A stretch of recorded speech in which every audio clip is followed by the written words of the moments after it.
This is the Canon FT QL film SLR camera, and I will show you how to use it. So, on the top plate we have the film rewind knob, the battery checking, the shutter speed knob, the film advance lever, the shutter lock, the shutter button, and also the ISO and film speed setting ring. Here is the shutter counter window on the back. We only have the viewfinder. On the bottom, the rewind release button and the back cover release. On this side there was the battery compartment cover, but it's missing. I will tell you a bit later about it. On this side there is only the hinge. On the front, here we have the combination lever that sets the depth of field, the self timer, and also locks the depth of field to a set aperture. And on the other hand we have the flash syncing port and the mirror lockup. On this camera I have a Canon FD 50mm 1.4 lens.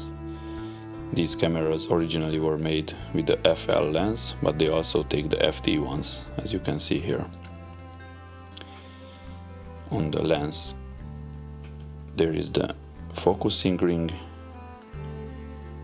the aperture ring, and the mounting ring. Okay, as I told you, the battery compartment cover is missing. This camera only uses the battery to measure the light, but when I bought this camera it was quite damaged. If you are interested how did it look, I will leave a video up here. But I managed to repair it, but it has no light meter now, so it's fully manual. But it is built like a tank and I love it. To install the film, you need to open the back cover. For this you have to turn this little part with your fingernail and afterwards turn it in this direction, and the back cover opens.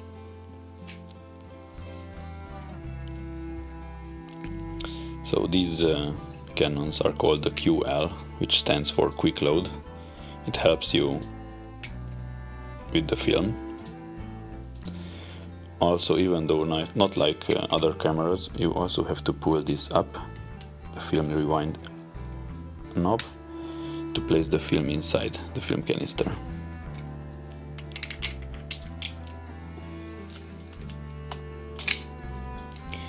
As you can see on this little image, which zoom a bit, it helps you how to load the film. So you need to pull the film tab until the red spot, as you can see it there.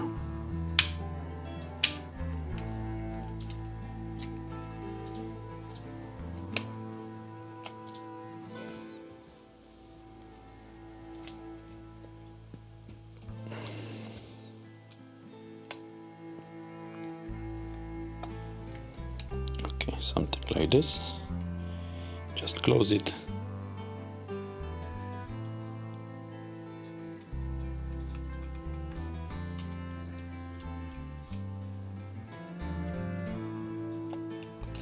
Okay. For closing it, because it's not locking, you have to turn this back, close that little piece. Now it's locked. So now you have to advance the film a couple of times. Also, it's a good tip if you put some tension in the film, and then you can see that it's actually rotating it. Okay, now you cannot press the shutter release because it is on the lock position. You have to rotate it until it's A, and then you can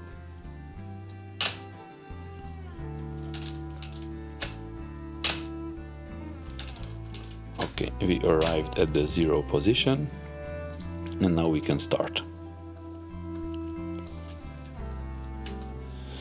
If this camera would have been in a great state, I could have shown you how to check the battery, but it has no battery and no light meter, so there is no point in that.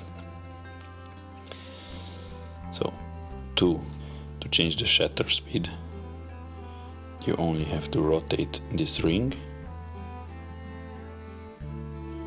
You cannot go around, so you need to turn around. The shutter speed goes from B to 1000. To change the ISO, the film speed, you need to lift this ring, and while keeping it lifted, you rotate it, and you see in the tiny little window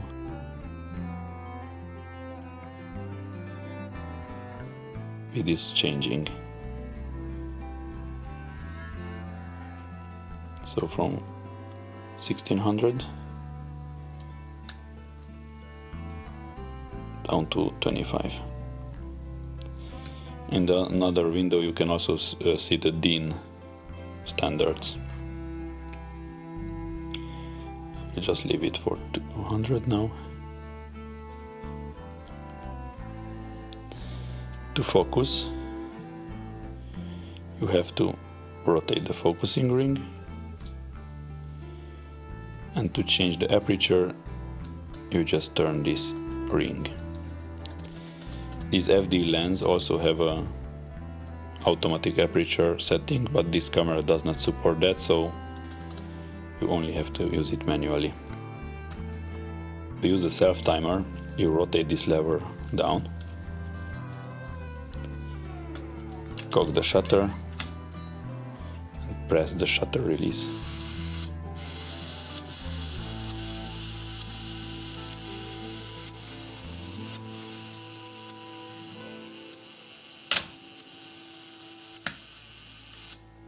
Okay. Now I said that this lever you can use it for multiple functions. If you push it towards the lens, it acts as a depth of field preview button. But one interesting thing is that you can also lock it in that position. So while you are pressing it, you see down there a little L, red L. And when you push it and in the same time press this L to the L position, now the aperture is locked. You can change it and you can check the viewfinder what you can see. To get it back, you just slide this to the white dot position, like this. If you want to lock the mirror up, you just rotate this lever and the mirror locks up, just like that. To unmount the lens, you have to rotate this silver ring until the red dots align. And now you can lift it up and you can change it with another lens. Okay, I can show you here too. The mirror lockup. This is the depth of field preview.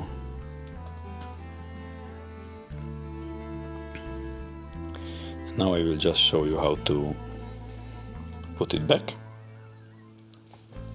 Align the two red dots and screw it in until it opposes.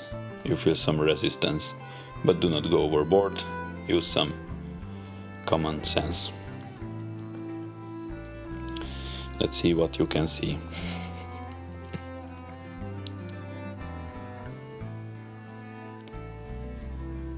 Yes, so this is the viewfinder.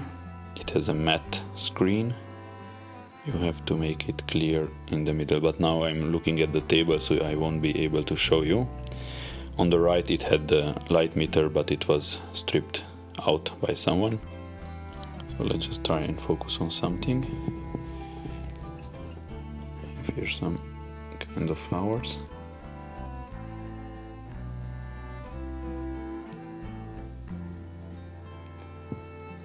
can see how does it. I have no idea because I'm looking at the camera now how it will look, but I will just try to. Okay, of course it's now completely blurry, but the viewfinder is huge compared to nowadays cameras. The viewfinder is like looking at the cinema instead of your phone screen, and I love them.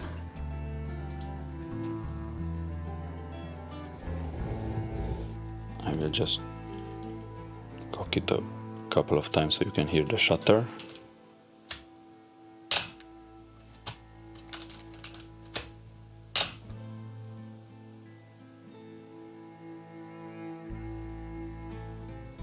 Half a second. 1 second.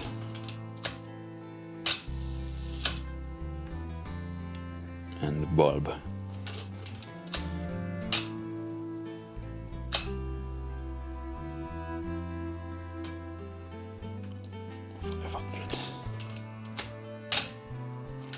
So it has a rather loud sound, but I really like it. You have the aperture ring, focusing. And now, if you are ready with shooting your film, you just go to the bottom, press this little button until you hear a small click, like that.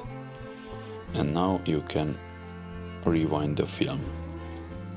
You just leave this up and rotate it in the direction that it says to you. These old cameras are really well made. I really like them. Even if you take this little piece, for example, how well machined it is, no plastic, it's really built like a tank.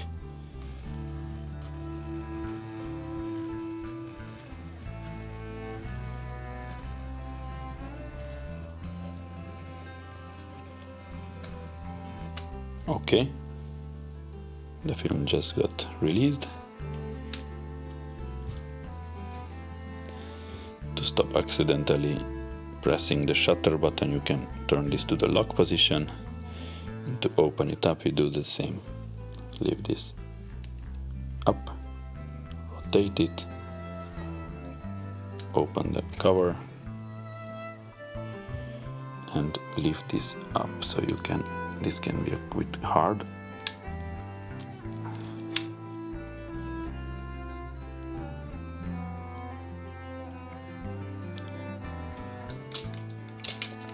And you are ready.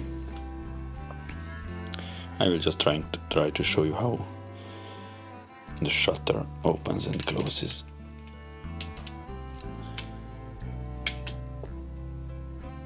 This is a bit difficult to show on camera, but I will try it.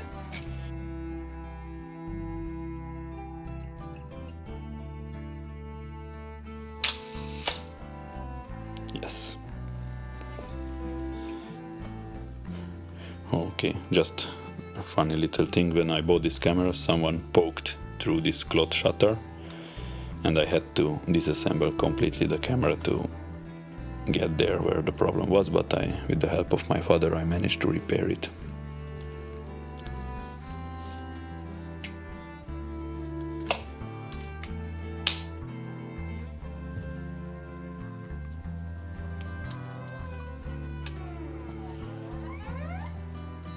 Okay, what is your opinion about this camera? Have you used it? Do you like it?